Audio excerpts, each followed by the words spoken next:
right. Once you're done with it, it's going to be the same thing. People will be calling you, hey, I was remember that.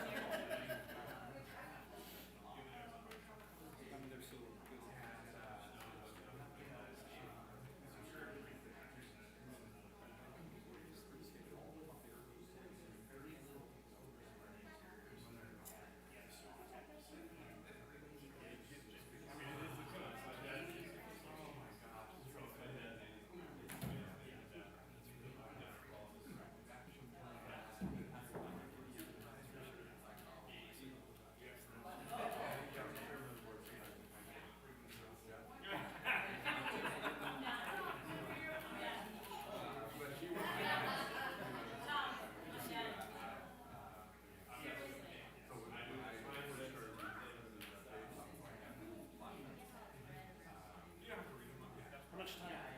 What do you think? Yeah,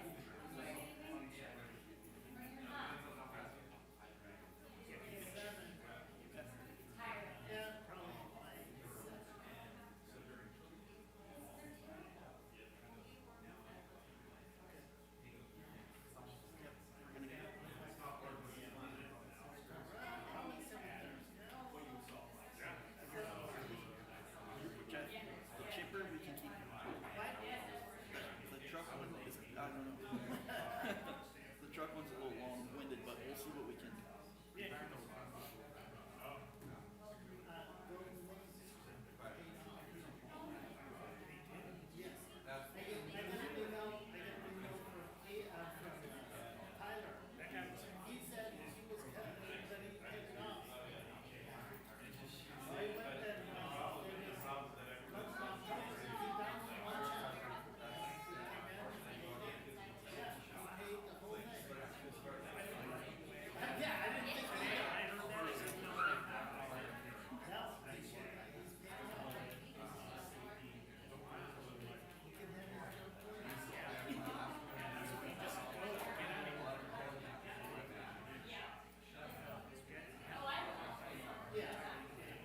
Jeff, did I tell you about going out there and cutting that hang glider down from the ceiling?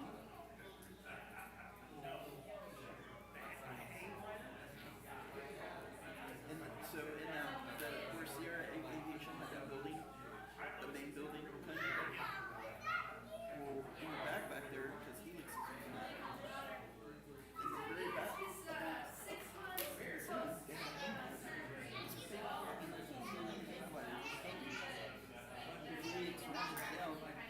so Tyler's all saying, get that down for me. So I took the bucket truck, cut it down,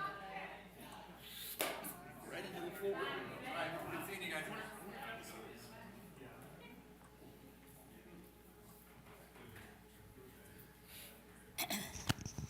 The time being 6:30 p.m., I'd like to call this meeting in order. Roll call, please. Councilmember Gilbert. Here. Councilmember Patassi. Here. Councilmember Kettering. Here. And Mayor Barrios. Here, please note all four of us are present. Please stand for the Pledge of Allegiance and remain standing for the invocation provided by Jeff Kavanaugh of Calvary Chapel, Oakdale. I Pledge allegiance to the flag of the United States of America and to the republic for which it stands, one nation, under God, indivisible, with liberty and justice for all.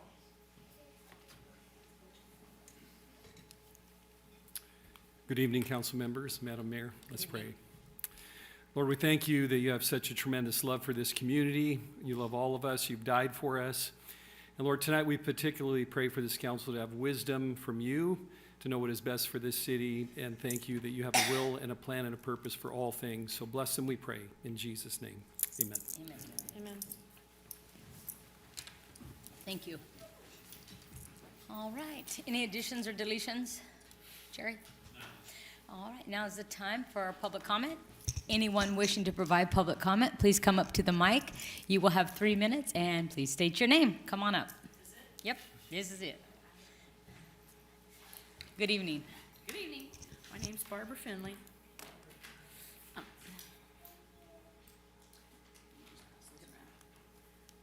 So my name is Barbara Finley. My husband Jim and I live at 1003 West J Street behind Oakdale High School, to the west of the PG&E yard. Years ago, when the high school baseball, softball, soccer fields were created, the city extended J Street from Gilbert to Wood.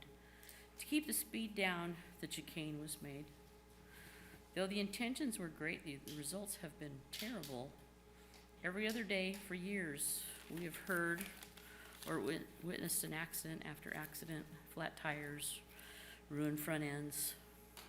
The tires darken the concrete, so it makes the curb areas difficult to see at night and when the sun is coming in your face. The sign shows the medium, but says nothing about the outcroppings. Kids speed through there like it's a race course. The longer vehicles, the motor vehicles like PG&E carrying poles or fire trucks, or semis or trucks pulling horse trailers, go slowly and still end up in oncoming traffic or running over the curb by the outcropping. And the bike lane is a joke because vehicles have to go into the bike lane and bicyclists have to go out of the bike lane.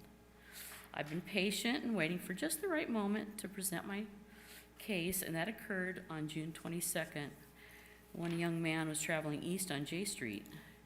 He must have taken his eyes off the road for just a minute and hit the outcropping with his right front tire, which prevented his ability to maintain control of his pickup. He took out the mailbox, a telephone pole, and damaged the PG&E gate, and he ended up on the sidewalk in front of the driveway of the PG&E office. I am so grateful that school was out for the summer, but what if there had been kids walking home from school or I was getting my mail? There are some speed bumps that I've seen by the country club that might be a better, safer alternative. We all realize that it usually takes a fatality to have a traffic light or a four-way stop put in place, but I'm hoping we can prevent a tragedy before it happens. Please consider changing this area before it's too late. So, thank you. Thank you, Barb. Thank Would you mind leaving your phone number with our chief? Yeah, sure. Chief. Thank you. Anyone else? Good evening. Hey, good evening. Hello, my name is Ashley Hankins, and I'm applied for the city council seat because Oakdale has been a home to me for the past 7 years, and I want to give the community so much. The community has given so much to me. I would like to give back to the community. Having lived across the United States, I can say there's something truly special about Oakdale, a community where neighbors care for one another, service is central, and people take pride in calling this city home.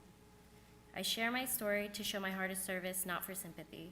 I grew up as an at-risk youth with a father who struggled with severe mental illness and substance use, who was in and out of prison. I bounced from home to home, relying on social services like food banks and community dining halls. My family often faced judgment and stigma, and those experiences shaped my commitment to compassion, understanding, and advocating for those who face barriers.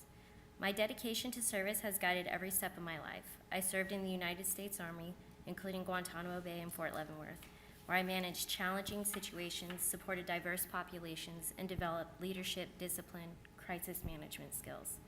I've worked in behavioral health facilities supporting individuals with mental health challenges, volunteered with incarcerated youth through creative writing programs aimed to reduce recidivism, and served in my church's youth ministries. Now, as I complete my master's in social work at USC and my internship serving individuals with severe mental illness, I'm preparing to continue to serve others with compassion and dedication, helping individuals and families overcome challenges and improve their lives. I am applying for the city council seat because I want to bring that same dedication and compassion and practical problem solving to Oakdale. I understand what it means to face challenges, to seek help, and to have someone in your corner. I want to make sure every resident feels heard, supported, and able to thrive. Whether it's families, youth, seniors, neighbors facing challenges, I'm committed to serving Oakdale with integrity, empathy, and heart. Together, we can continue to build a city where neighbors look out for one another, opportunities are accessible, and our community's values of service and connection remain strong. Thank you for your time tonight. Thank you for your service, and it's nice to put a name with a face. Thank you. Anyone else for public comment?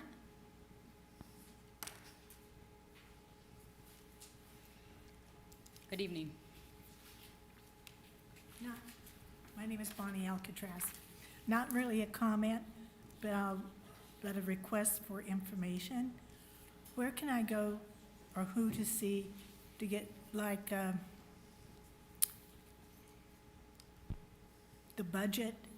Because I see that you're pulling money from different funds. Apparently you don't have a general fund to buy trucks.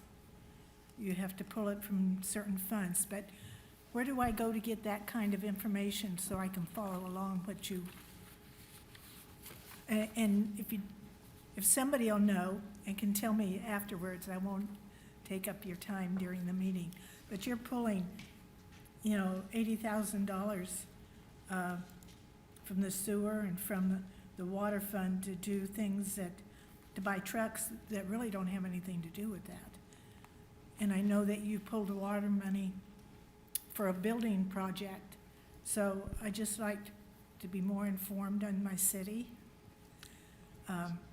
So I'll leave it at that, but if somebody will tell me afterwards where I can get information, I'd appreciate that. Bonnie, if you could leave your contact info with Colleen, that'd be great. Okay. Thank you. All right, anyone else for public comment? Did you lose your tooth? All right, public comment is now closed. City Council consent agenda. Would a council member like to make a motion on this? Have a question? Want to pull an item? I'll move to approve the consent agenda. I second that motion. First and a second, roll call, please. Councilmember Kettering, Yes. Councilmember Gilbert, Yes. Councilmember Patassi, Yes. and Mayor Barrios. Yes, this item passes 4-0. Thank you, Colleen. All right, 11.1. Jerry. Good evening, Mayor, members of the council. The item before you now is to consider a resolution approving the fiscal year 2025-2026 final budget. As you know, the preliminary budget is for the fiscal year starting July 1st is developed and approved by City Council in May or June, and this year we did it on June 16th, 2025. The final budget is reviewed and approved by City Council in October or November, so it's time to approve the final budget, and then we will do a mid-year budget review in February or April of next year. So we closed out the 2024-2025 fiscal year, and we added approximately 189,000 to the general fund, which is consistent with council's policy of maintaining a 40% reserve in the general fund. General fund cost increases are anticipated to grow about 1.7 million when compared to the actual expenditures of 24-25. And that's because 24-25 we came in under budget. This is planned growth, and the expenditures is not greater than the projected revenues. The reason for the cost increase are about an 8.2% increase with fire services, which is about $444,000. The fire service contract with Modesto continues to be a benefit to the community, and they provide a better service than if Oakdale had their own fire department. Police services went up about $625,000 related to PERS recruitment, salaries, benefits because of the OPOA employment agreement. But again, last year the police came in significantly under budget. And then other general fund services. Park maintenance is about $288,000 or a 24% increase. That's because we have to add them to maintain the Gregor Sports Park. We added about 2.5 positions. We expect this increase to stabilize and be closer to single digits in the upcoming budget. We continue to budget high for street maintenance to ensure we are prepared for the expenditure. However, we consistently spend less than budgeted for on the street side of things. The general fund budget has expenditures of approximately $18 million. The final budget projects revenues to exceed that by $682,000. That'll projected to give us approximately $7 million in reserves, which is in policy of the 40% reserve. As you can see, since 2016, I would have liked to have shown the low year in 13, but it kind of is getting so far away it doesn't fit on the graph anymore. But you can see how year after year, as the city grows and we add to the general fund, we have to continue to add to our general fund reserves if we maintain that 40%. Projected Measure H expenditures, we anticipate about 59% to go to police, 34% to fire, and then the remainder goes to the senior, the community center, the street sweeping, and street lighting. We took this to the Measure H Oversight Committee on October 29th, 2025, and it was approved. And then you can see here, there's a lot of numbers up there, but the one to really pay attention to is the bottom, right about the middle where it says 2.844, 698. That's what we anticipate our revenues to be from Measure H. We anticipate about 2.8 million, and so you can see 58.92% will go to the police budget of about 1.6 million, and almost 1 million goes to support the fire contract. And then the remainder go to those other 4 categories that I discussed. Important budgetary facts: prior to 2013, we had a public works director, a community development director, a parks and recs director. The city eliminated 2 director positions and created a public services director position to oversee most of these areas. The savings from these positions over the last 10 years, more than 10 years, 12 years now, is the reason we're able to pay for 2 new fire trucks, improve City Hall, police department buildings, and plan for several other capital improvement projects. Some of the capital improvement projects that I'm talking about, we've budgeted $100,000 for the council chambers exterior improvements, the parking lot by the pool, that's nearly completed, or it is completed. We need to upgrade our parks yard, 25,000 in community center chairs. We need to remodel the police, the old area of the police department that wasn't remodeled. We need that to be updated. Add some offices for the growing police department. We budget 196 for animal shelter design and about 150 for animal shelter improvements. We've got a failing structure out there, and we're now servicing 3 cities: Riverbank, Escalon, and Oakdale. Youth building improvements, and then City Hall flooring. If you haven't seen the carpet in there, something special. So it needs to go. Parks Replacement Fund, $336,000 for Brennan Park. Kerr Lights, $350,000, and that's nearly completed, I think, isn't it, Jeff? Kerr Park, yeah, there's some odds and ends that need to be Okay. Several other parks, the big ones are the restroom at Gilbert Park, TL Davis lights of $250,000, and then we need some new equipment for the Parks Department. Here's some of the recent projects that we did. This is the skate park, basketball resurfacing. It looks phenomenal. If you haven't seen it in person, you should go check it out. Brennan Park improvements. This is an overview of Brennan Park, and you can see the square right in the middle that looks like concrete. That was one of our basketball courts that's failing, and this is it from another view, and this is what it looks like now. And the lights are on tonight. It looks fantastic. Yes, did over 100,000 in lighting out there, lighting and fencing. So, and it's also a futsal court.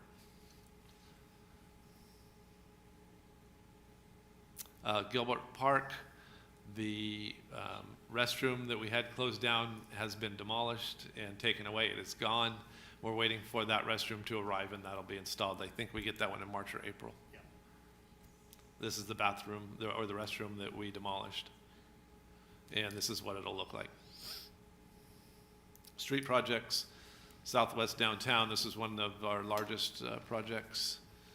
It's coming along very nicely. We're about to complete it. These are some of the before pictures. It was in dire need of some improvements. So we did a complete rehabilitation out there, and this is what the asphalt looks like now. They're going through the final steps of completing this project, which will be coming back to City Council shortly. We did the Area 6, Area 7, Slurry Sill, Odessa Way and Mark Court improvements, and what a change that is. It's so nice out there now. And then North 7th, This had been several years that the community's been asking for us to fix this, and this is what it looks like now. The upcoming East Street improvements will start April or May of 2026. There'll be some curb gutter sidewalk improvements, asphalt improvements, and then the arch, which is upper right. That'll go across East Street between Yosemite and 3rd. And this is where it's going to be right here. We completed the Hours pavement rehabilitation project. Here's some before pictures, and here's some after pictures. We completed this project in 39 days because we had it queued up and ready to go when council approved it, got it started immediately, and it's been completed already.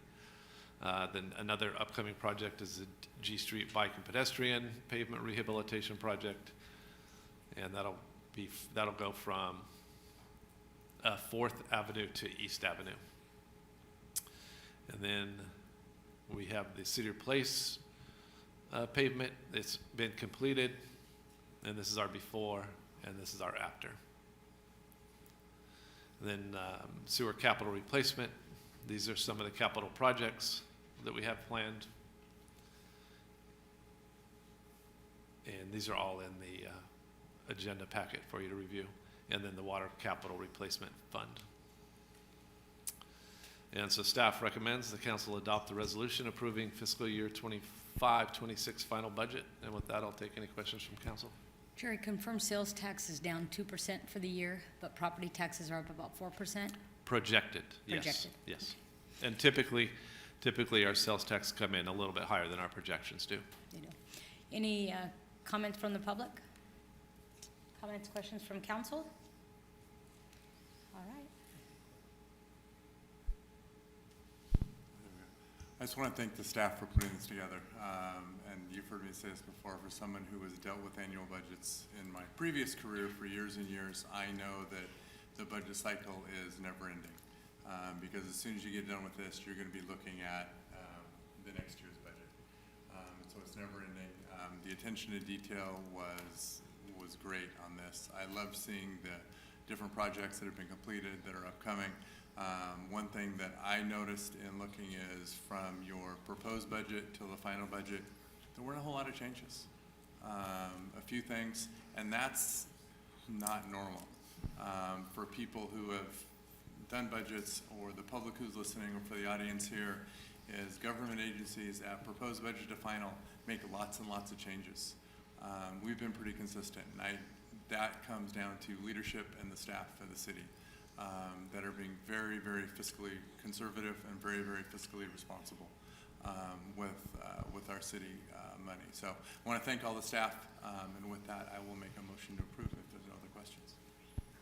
I second that motion. First and a second, roll call, please. Councilmember Kettering?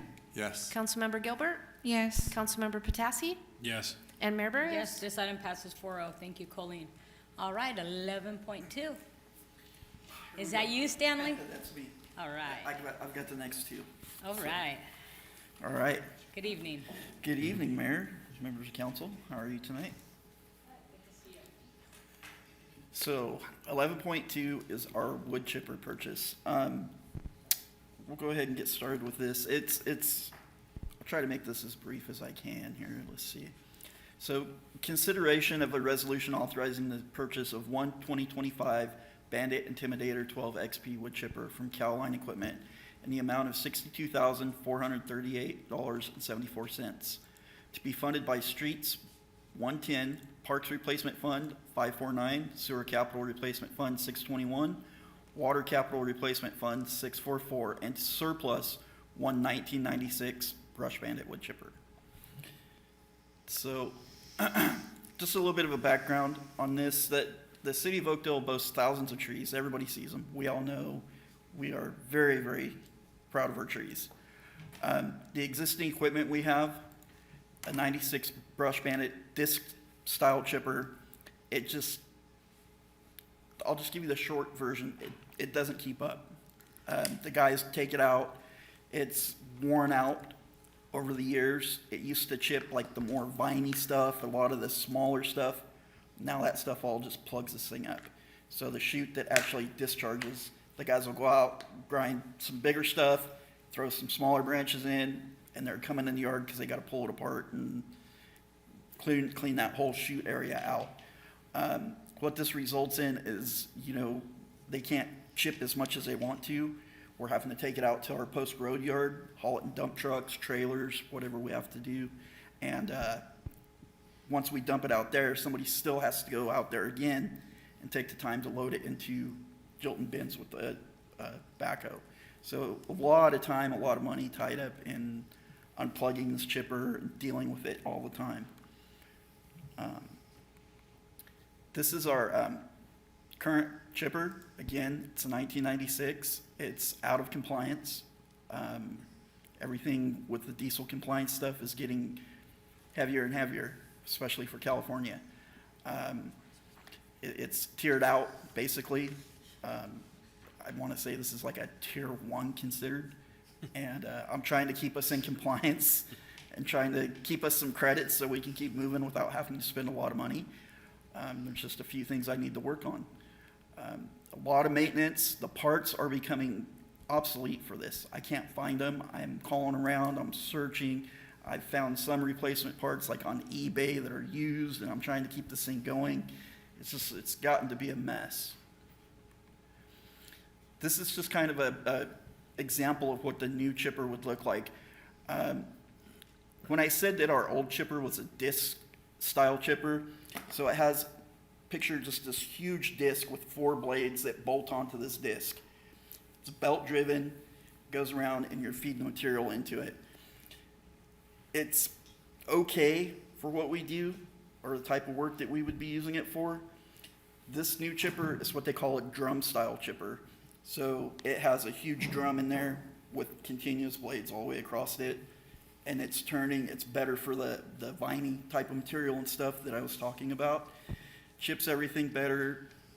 A lot of new safety features, which is not a bad thing. Pretty nice unit. Cal-Line Equipment provided a bid for the wood chipper per city provided specifications via Sourcewell Cooperative Purchasing. Cooperative purchasing programs like this manage the competitive solicitation and bid process for government agencies, allowing us to leverage the buying power of all agencies to get the best pricing. The following was a bid provided to us by Cal-Line Equipment. The Bandit Intimidator 12 XP wood chipper, $62,438.74. Included with this purchase is a 5-year guts warranty. So anything internal on that drum, blades, any of that kind of stuff, we get a 5-year warranty.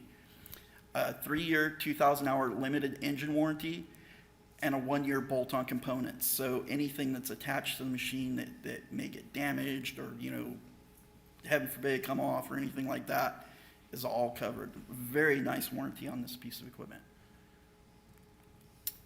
Fiscal impact, the current budget includes funds specifically allocated for the wood chipper replacement in Streets Sewer Capital Replacement Fund 621, Water Capital Replacement Fund 644, and Parks Replacement Fund 549 as shown below. This will have no impact on the city's general fund. Additionally, staff estimates a savings of approximately $15,000 a year on man hours, wear and tear on other equipment currently being used to transport and move tree limbs, and contracts with outside agencies. We've had to call in another guys to come in and chip for us, Lone Oak, people like that. We've had to. We've had no choice. Kind of gives you just a little bit of a breakdown as where the funding is coming from.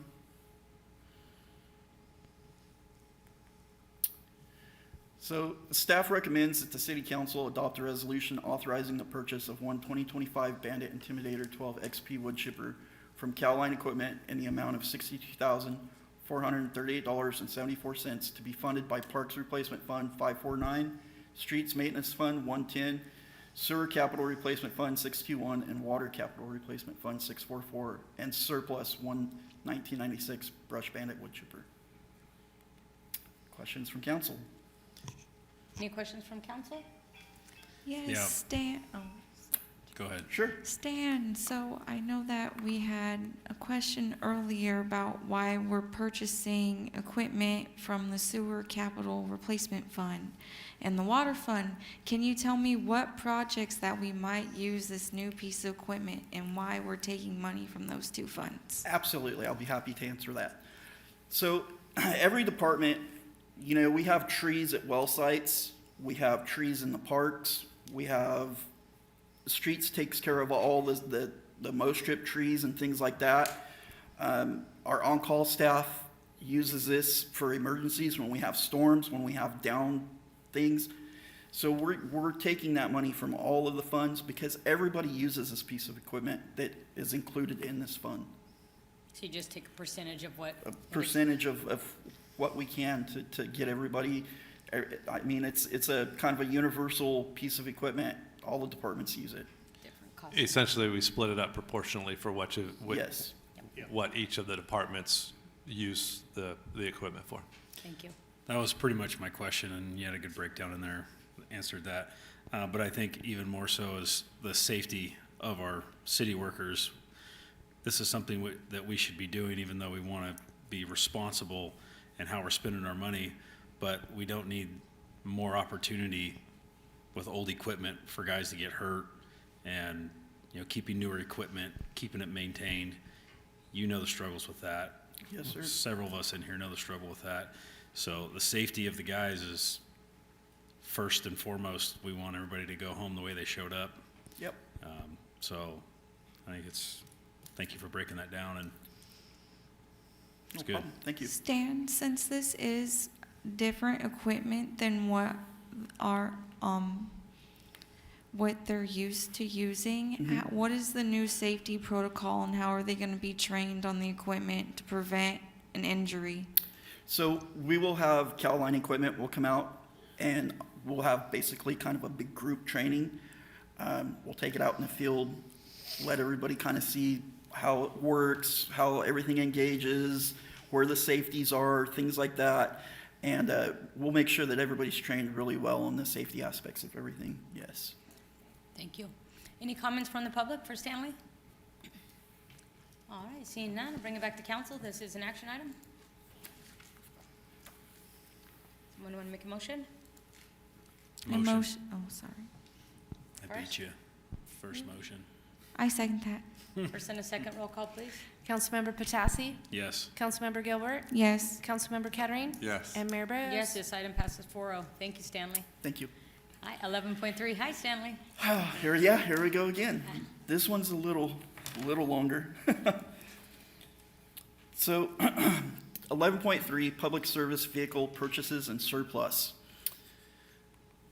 So I bring to you tonight, consider a resolution authorizing the purchase of two 2026 Chevy Silverado 1500 work trucks from Steve Chevrolet and two 2026 Maverick XLT trucks from Headland Ford in the amount of $139,247.86 to be funded equally $69,623.93 by Sewer Capital Replacement Fund 621 and $69,623.93 from Water Capital Replacement Fund 644.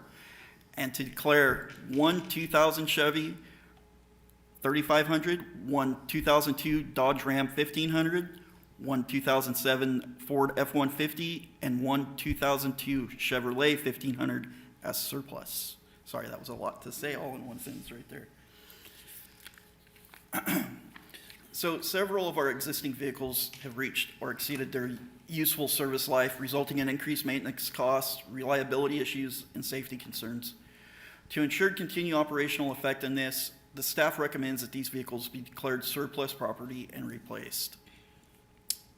Vehicle 1, Public Works utilizes a 2000 Chevy 3500 truck with 240,282 miles on it. This vehicle has significantly exceeded its service life and is experiencing ongoing mechanical issues, including repeated failures to start, fluid leaks, and excessive maintenance costs. Staff recommends retiring the existing vehicle and replacing it with a 2017 Ford F-250 service truck that is already in our fleet. A new 2026 Ford Maverick XLT truck will then be purchased to replace the service truck. This is the 240,000 mile truck right here. And I'll tell you, this thing has been a pain in my rear over the last 2 months. They use it to tow the parks. When you guys go out and you're driving around, you see the big parks trailer with all the equipment in it. This is what pulls it, and it's been a nightmare. It's well over its mileage that we should be keeping vehicles, period. I know the truck was bought used before my time, but this is not good. It's really starting to fall apart, a lot of damage. We'll move on to vehicle 2. The Water Division currently uses a 2002 Chevy 1500 truck with 175,645 miles to regularly transport chlorine to well sites. The vehicle's bed is rusted through in multiple locations, and the interior is severely deteriorated, including torn seats and a damaged dashboard. Staff recommends retiring the existing vehicle and replacing it with a 2004 Chevrolet 1500 truck that is already in our fleet. A new 2026 Chevy Silverado 1500 work truck will then be purchased to replace the 2004. So this is our chlorine truck. This truck's great. So back years ago when I was in water was when we started using this truck. You can kind of see a little bit of the deterioration coming off the back by the tailgate there. That's not even the worst of it. So what's happened is we have the chlorine eating the bed of this truck. And now it's starting to leak down onto the frame. The next truck we set up with this setup will be completely different. When this one was done, it was kind of a, hey, let's try this, let's see how long it lasts. Well, now we know. Truck's more than served its purpose. The mileage is starting to get up there. It's just sad. It's what it does to it.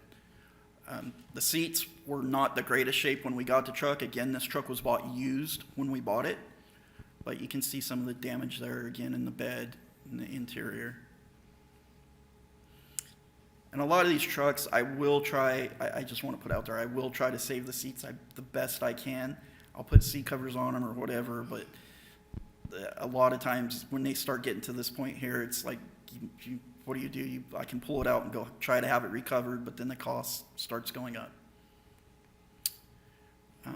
Vehicle 3. Sewer Collections operates a 2007 Ford F-150 truck with 95,875 miles for transportation between work sites and meetings. The vehicle has developed recurring mechanical and electrical issues resulting in increased maintenance costs. Staff recommends retiring the existing vehicle and replacing it with a new 2026 Chevy Silverado 1500 work truck. And this is that truck here.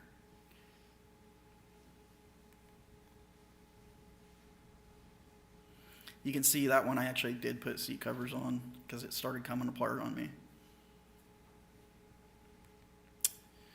This one, the Jim.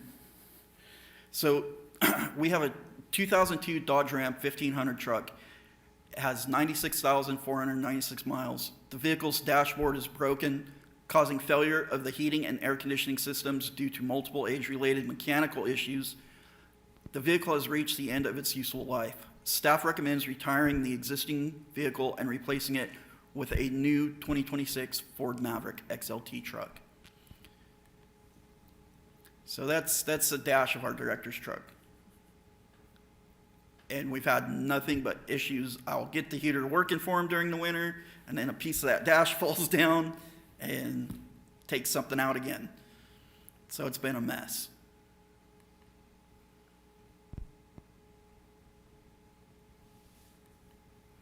So the new vehicles, here's an example photo of the 2026 Maverick XLT. 2 of these will be purchased.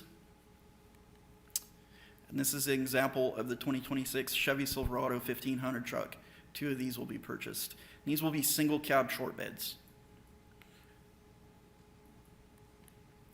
Staff was able to obtain local bids for all 4 trucks and would like to award 2 trucks each to Hayland Ford and Steve Chevrolet.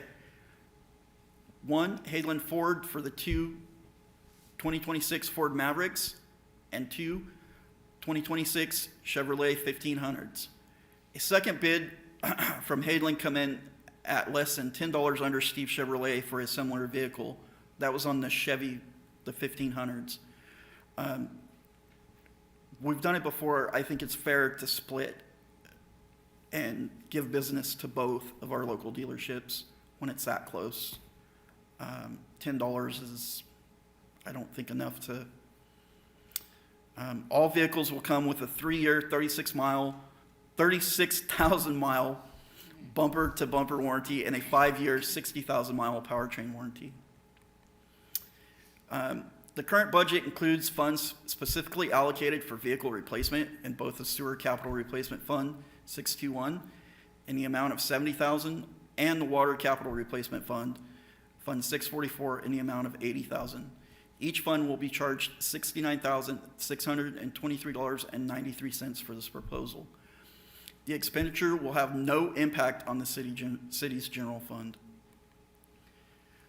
Recommendation, staff recommends that the city council adopt a resolution authorizing the purchase of 2 2026 Ford Maverick XLT trucks from Hayden Ford and 2 Chevy Silverado 1500 trucks from Steve Chevrolet in the amount of $139,247.86 to be funded equally $69,623.93 by Sewer Capital Replacement Fund 621 and $69,623.93 from Water Capital Replacement Fund 644, and further authorize staff to declare 1 2000 Chevy 3500, 1 2002 Dodge Ram 1500, 1 2007 Ford F-150, and 1 2002 Chevrolet 1500 as surplus property and proceed with their disposition in accordance with the applicable city policies and procedures.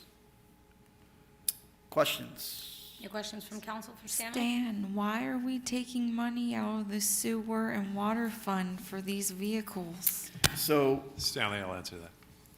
Okay. These vehicles are used specifically and only by the water department and the sewer department. And it wouldn't be fair to subsidize the sewer and the water funds with general funds. Thank you. Any other Thank you. questions for Stanley? Oh, good Nick? presentation, breakdown. thank you. Thank you, Any Stan. comments from the public? I love seeing that we're gonna spend some money here with our local guys because that money comes back to us with sales tax. So Yes, that's a ma'am. beautiful life. All right, with that, make a motion. Is this an action item? I second that motion. First and a second, roll call, please. Councilmember Patassi? Yes. Councilmember Gilbert? Yes. Councilmember Kettering? Yes. And Mayor Burroughs? Yes, this item passes 4-0. Thank you, Stanley. Thank Nice you. to see you. All right, this is an exciting one. Item number 12. Since I've been on city council since 2014, this was one of the biggest issues, actually, if not the biggest issue that was brought to council. So, Jerry, take it away. I love seeing this. Yes, our grant with state and feds for the salmon rehabilitation project in the Stanley Wakefield Wilderness area is coming to an end. The state grant project ends December 30th of this year, and then the federal grant ends, I think, in October of next year. But essentially what they did in this project is they went down and tore out some of the vegetation and returned it to its natural habitat state. And in doing that, they put some, they wanted to see how long it would take for some of the wildlife to come back, and they just supplied me with some of the pictures, so I wanted to share those with the city council and the community. I love it. So this is one of the bucks that's living down in the Stanley Wakefield Wilderness area that our game cam caught pictures of. The wildlife down here is pretty incredible. This is one of the coyotes down there. And you can barely make out the coyote. About the middle left, another coyote. I actually think it's the same coyote. And then here's a fawn, or a doe with her 2 fawns. The lower picture, you can see the fawns behind the doe. We got an egret and a heron, blue heron. And that's in one of the tributaries where they made the river travel through, where it doesn't travel so fast so the salmon can hatch. Here's some geese in that same tributary that I was speaking of. And then some of the turkeys down there. And on the top of that log is what is called a gray fox. So we got a fox living down there now too. So the wildlife came back. Yes, and then we also have some pictures of people walking down there with their kids. I didn't want to show it in the. Yeah. Yeah. And then you can see some of the rafters going through that same tributary, getting off the main river and floating through there. Yeah. So it's pretty remarkable. It's very cool. Yeah, thank I you just for want to share showing that with you. Yeah, appreciate that. All right, thank you. Any city council member have an item they want to bring up?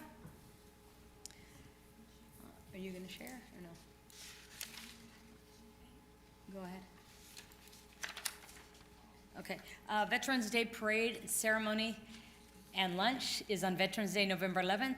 Lineup for the parade will be at 9:00 a.m. at the FES Hall. Parade will start at 10.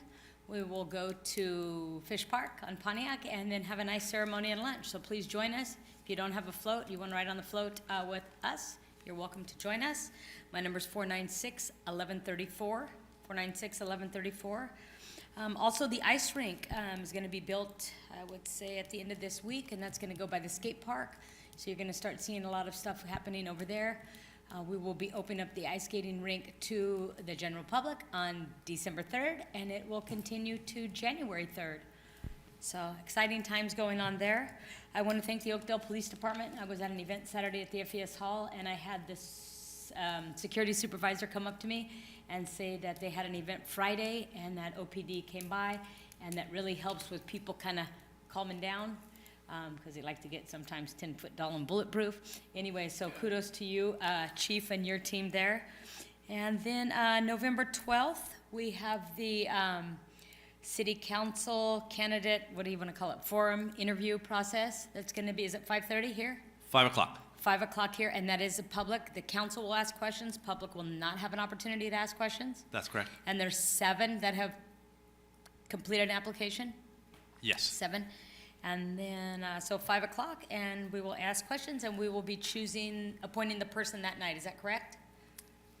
That's going to be up to council, but that would be my recommendation. Well, if not, then we have to go to a special election, which will cost our community members money. Correct? Yes.